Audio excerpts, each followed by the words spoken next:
It's good to be back at Preston New Road and not to see a drilling rig over there. It's Monday morning on the 14th of January 2019. We're at P&R Belmouth. The site's pretty much empty apart from the odd liquid nitrogen tanker going in, water tankers, etc, etc.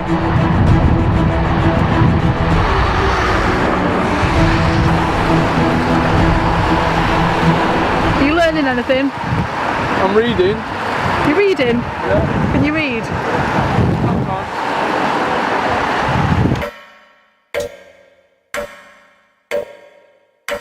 People's lives are being messed up by this. We don't need this gas. We shouldn't be getting this gas out for climate change reasons. Fracking's being blocked in Wales and Scotland. The sooner that England joins that, the better.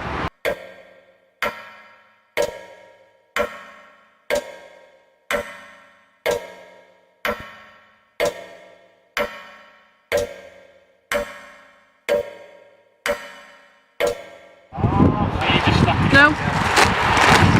No. One side of it.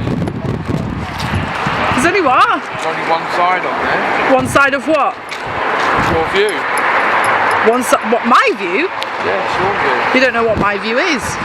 The fact that you're here and you're campaigning against fracking, I imagine you're against fracking. You heard me. Are you gonna say that you're not against fracking? What do you mean? That you oppose fracking? Why would I say that I'm not against fracking? Of course I oppose fracking. Well, then you would have a... So what, yeah, why are you here though? To facilitate protest. To facilitate the shale gas industry. You're not here to facilitate peaceful protest.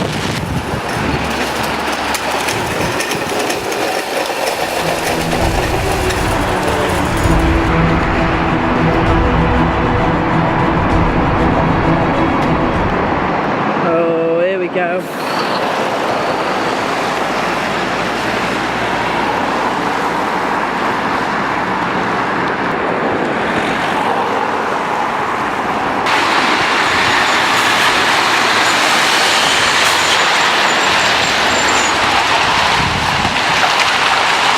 That was flat the road, That's please. Green's Environmental. Flat the road, please. Be careful, don't get one over. Two Green's Environmental. Hey? That's what makes sure you don't get one. One wagon. Watch yourself. Excuse me, there's only one winner. Good for you in the lorry.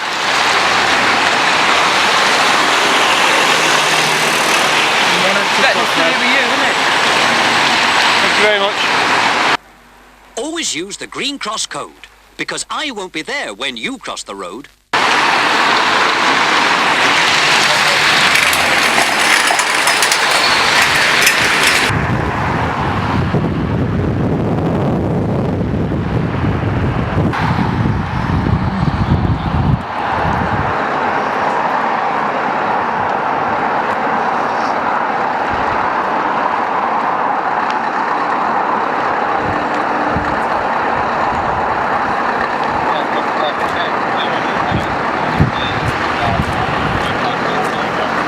Looks like you two need a lesson in crossing the road. My little friend is going to show you how. First, find a safe place to cross. Here? A safe place away from parked cars, where you can see the road is clear and drivers can see you. Stop near the curb, but not too close. Look all around and listen for traffic. If traffic is coming, let it pass. When there is no traffic near, walk straight across, looking and listening all the time. We won't be there when you cross the road, so always use the Green Cross code. People's lives are being messed up by this.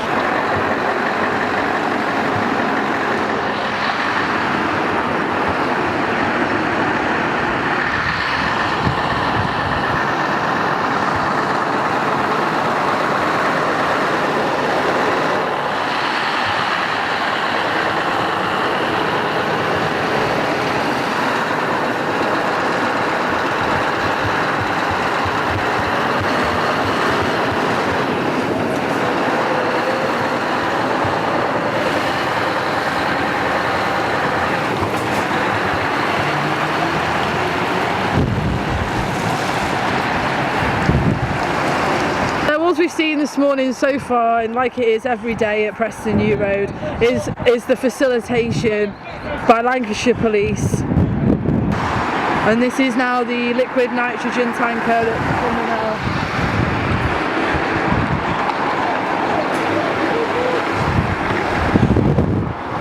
And as you can see, it's quite usual, you'll get a police officer who marks a protester. Kind of the way it's done.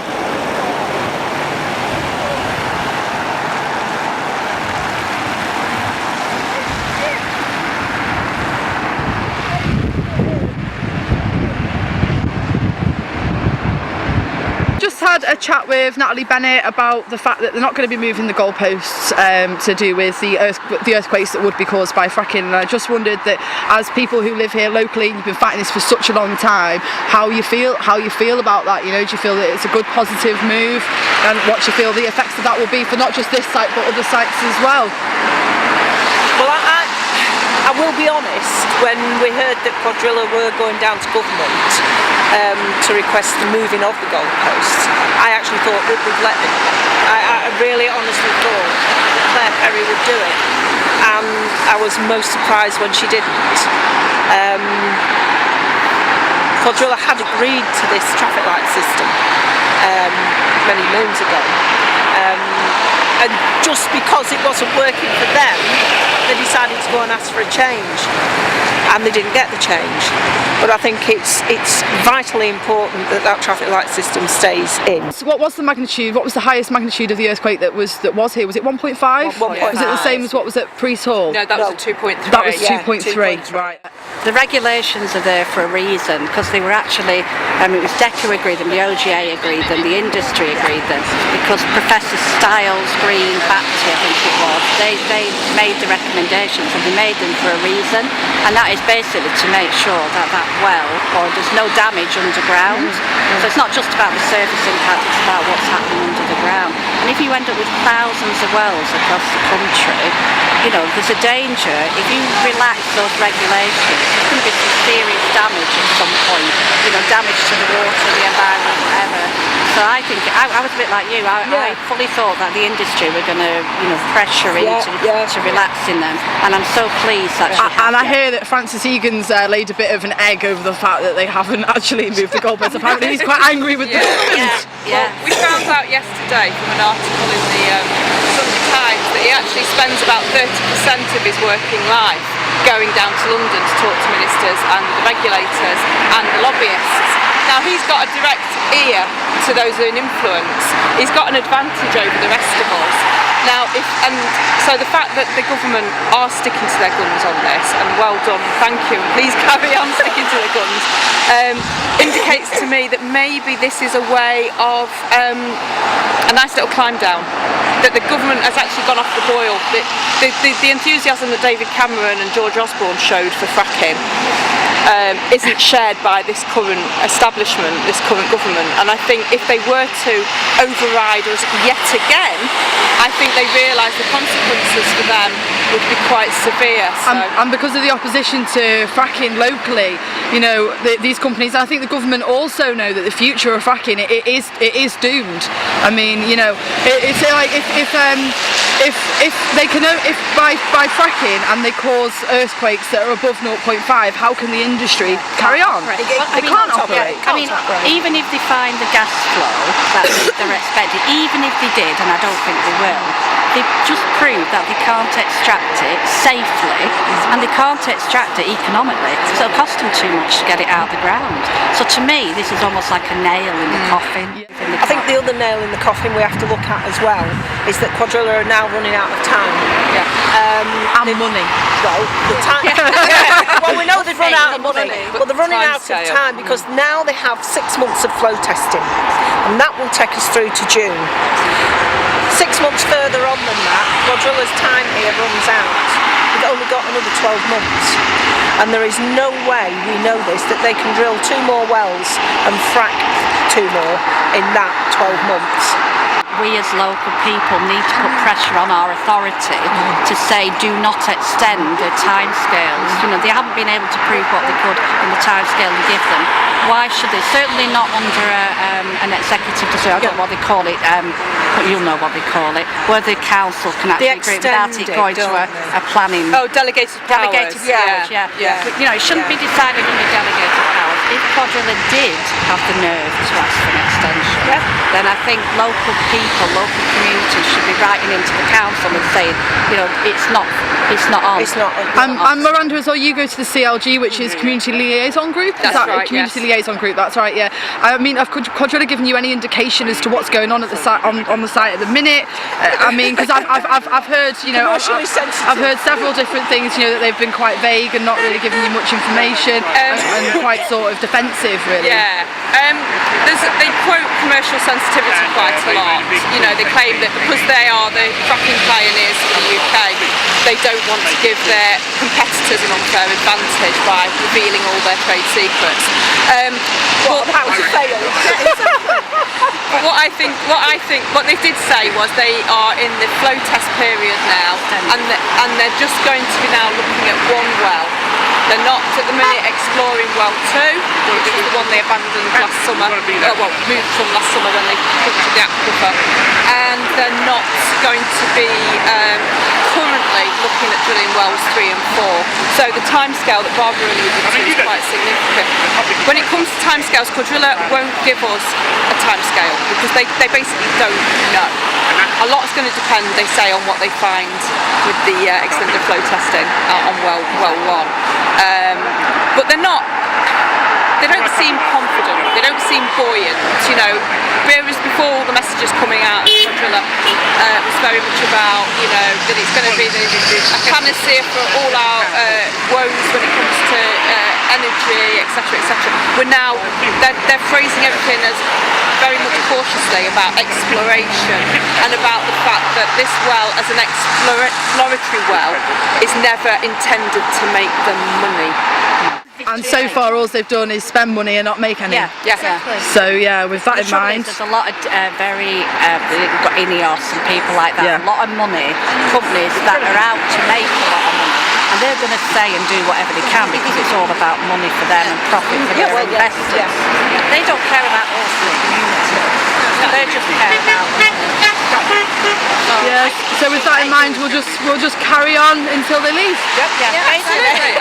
I mean, I think they were sort of hoping that, and they're still sort of hopeful that the protests will die down because of very little activity. But they've picked the wrong people. They've definitely picked the wrong people. Yeah, we're a very determined bunch, particularly on a day like today, where it's, you know, it's January the 14th on a Monday. It's absolutely freezing. I'm not, you know, my hands are freezing, and you know, and yet there's still, you know, lots of lovely people here, and we're going to carry on for as long as it takes. But the biggest worry I've got at the moment is that obviously I'm at Rosica, so I live at Rosica, and we know that the Secretary of State's due to make a decision on the Rosica side, which is the same as this. Do you not think that he may be watching what's going on here? We don't know. We don't know. But what the press said to me the other week when they came out, they were saying if they do go for Rosica, it's almost like you put in the state saying, oh, we are going to carry on regardless. So I'm just praying to God that we wait till they go away, they realise it's not going to work. But the danger is, if he says Rosica can go ahead as well, they're setting a precedent. And that's why I'm so determined to stop. But we know they haven't got the money to do Rosica. No, but somebody else. They haven't, other than selling the licence, there's nothing else they can do. And would it be a political minefield if they did sell the licence? It would, as far as we're concerned, because we'll fight it. And you know, that's why we're all together. That's why we're all here every day. Absolutely. It's about all of us. And it's about, you know, solidarity and support for places like Preston and Cheshire. You know, the Ellesmere Port. Absolutely. You know, wherever there's a fracking site, you know, wherever there's drilling and extreme energy sites, we will be there. Absolutely. If it's not us, there will be women like us. Believe you me. Oh, thank you very much for talking to me. All right, you're welcome. There's a banner just on the other side of the road talking about how fracking's being blocked in Wales and Scotland. The sooner that England joins that, the better.